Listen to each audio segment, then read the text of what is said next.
El primer tema del que vamos a hablar son las ondas. Las ondas son perturbaciones en el medio o en el espacio y existen dos tipos de ellas, las electromagnéticas y las mecánicas.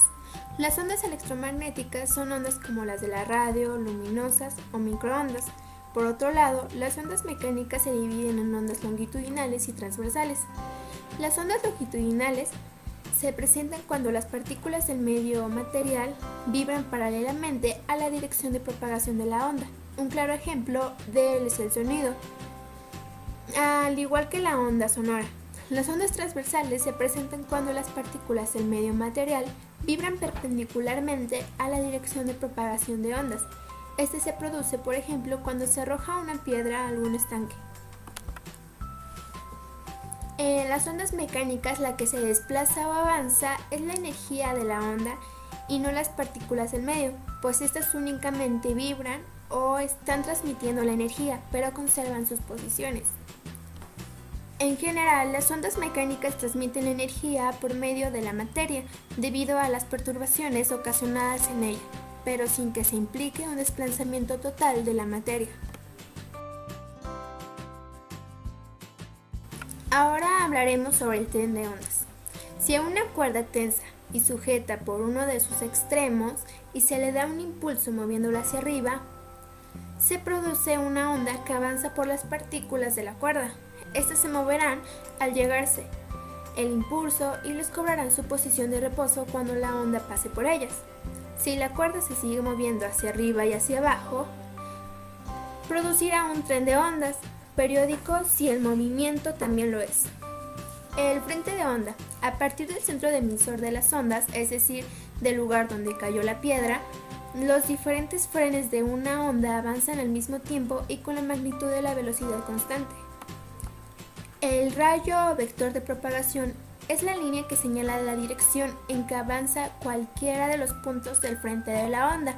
Cuando el medio en que se propaga la onda es homogéneo, la dirección de los rayos siempre es perpendicular o normal al frente de la onda, como se muestra en la figura de este lado. Existen ondas lineales, superficiales y tridimensionales.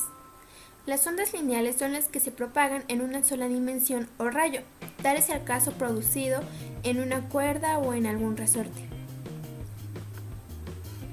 Las ondas superficiales son las que se difunden en dos dimensiones, como las ondas producidas en una lámina metálica o en la superficie de un líquido, como sucede cuando una piedra cae en un estanque. Y por último, las ondas tridimensionales.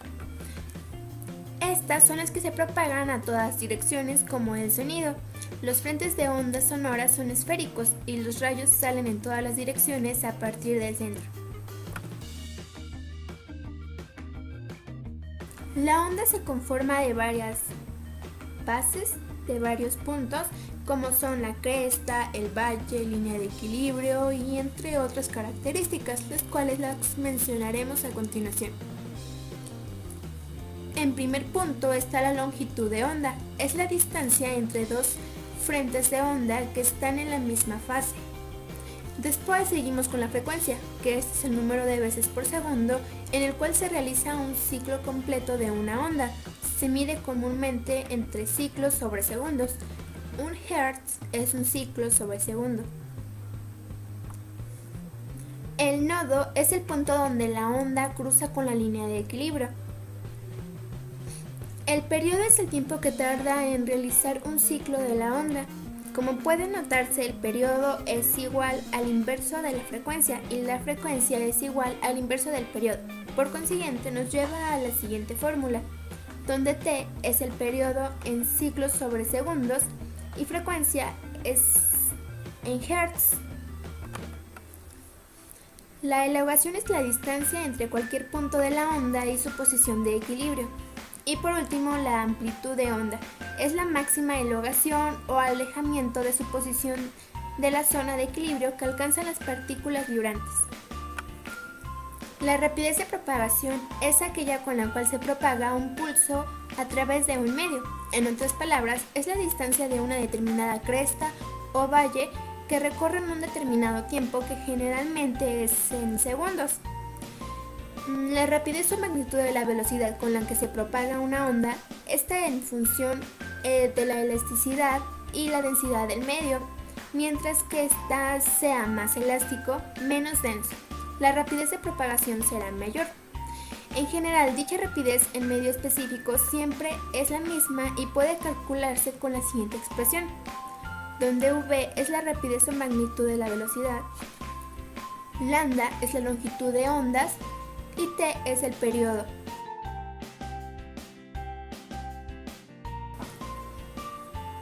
La reflexión de ondas se presenta cuando éstas se encuentran con algún obstáculo que les impide propagarse, chocan y cambian de sentido sin modificarse en sus demás características. El ángulo de reflexión de la onda es igual al ángulo del choque. El principio de superposición de ondas es la superposición, el desplazamiento que experimenta una partícula vibrante equivalente a la suma vectorial de los desplazamientos que cada onda lo produce.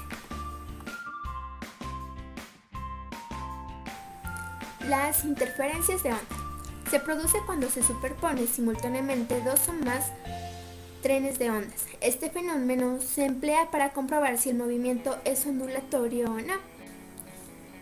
Existen dos tipos de interferencia: la interferencia constructiva, que se presenta al suponerse dos movimientos ondulatorios de la misma frecuencia y longitud de onda, que llevan al mismo centrado, y la interferencia destructiva, que se manifiesta cuando se superponen dos movimientos ondulatorios con una diferencia de fase. Por otro lado, hablemos de las ondas estacionarias. Se producen cuando interfieren dos movimientos ondulatorios de la misma frecuencia y amplitud, que se propagan en diferente sentido a lo largo de una línea con diferencia de fase de media longitud de onda. En estas, los puntos de onda de los cuales en la amplitud es nula recibe el nombre de nodos, y la que vibran con la misma elongación se llaman antinodos.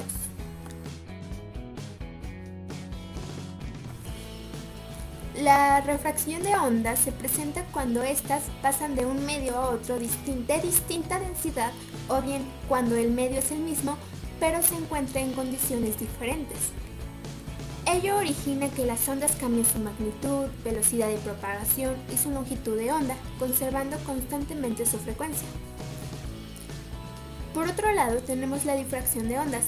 Esta no es nada más que cuando la onda se encuentra con un obstáculo y ésta la rodea.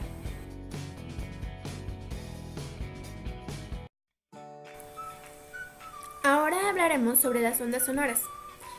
Estas son mecánicas longitudinales porque vibran paralelamente a la dirección de la propagación de la onda.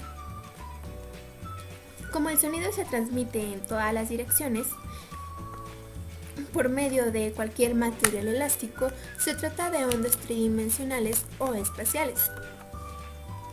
Un sonido, por intenso que sea, no se propagará en el vacío, porque no existe un material por el cual se transmita la vibración.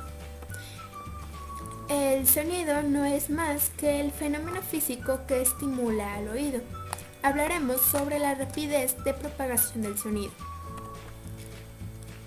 Esta depende solamente de la propagación del sonido que existe en el medio elástico y su temperatura.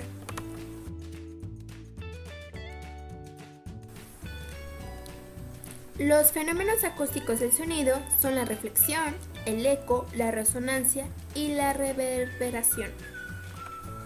La reflexión se produce cuando las ondas sonoras se reflejan al chocar contra una pared dura. Si rebota a la misma reflexión, va a rebotar. Si lo hace con un ángulo, va a sufrir una desviación. Por otro lado está la resonancia. Este se presenta cuando la vibración de un cuerpo hace vibrar a otro con la misma frecuencia. El eco es la repetición de un sonido reflejado. Y la reverberación, después de escuchar un sonido original, este se persiste dentro de un local como consecuencia del eco.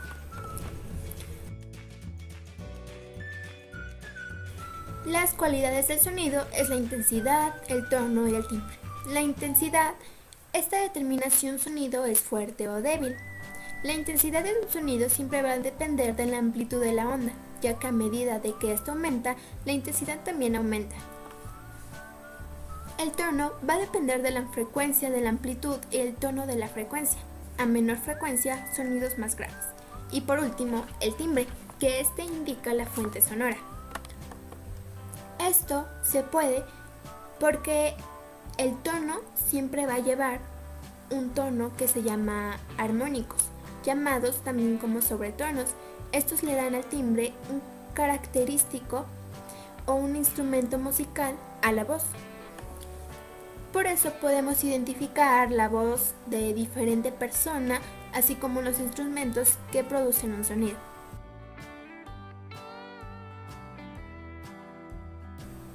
Ahora hablaremos del efecto Doppler. El efecto Doppler consiste en un cambio aparente en la frecuencia de un sonido durante el movimiento relativo entre el observador y una fuente sonora. Para calcular la frecuencia aparente de un sonido que escucha un observador tenemos las siguientes situaciones. La número 1, cuando la fuente sonora está en movimiento y el observador se encuentra en reposo. Y la número 2, cuando la fuente sonora permanece en reposo y el observador es quien se acerca a ella. Dos ejemplos claros que podríamos utilizar para estas situaciones sería cuando una ambulancia se acerca a nosotros, podrían notar que el tono de la sirena se hace más agudo, y cuando la ambulancia se va alejando de nosotros, que es cuando el tono de la sirena se hace más grave. De las dos situaciones antes mencionadas tenemos dos expresiones para cada una de ellas. La primera, que es F' es igual a F por V mayúscula sobre V mayúscula más menos V minúscula. Y la segunda situación, que su fórmula es F' es igual a F por V mayúscula más menos V minúscula sobre V mayúscula. ¿Y para qué sirven estas dos? Es prácticamente para sacar la frecuencia aparente que es escuchada por un observador en ciclos. Y bueno, de estas dos expresiones, el signo más de la expresión se utiliza si el observador se acerca a la fuente sonora y el signo menos cuando se aleja de ella.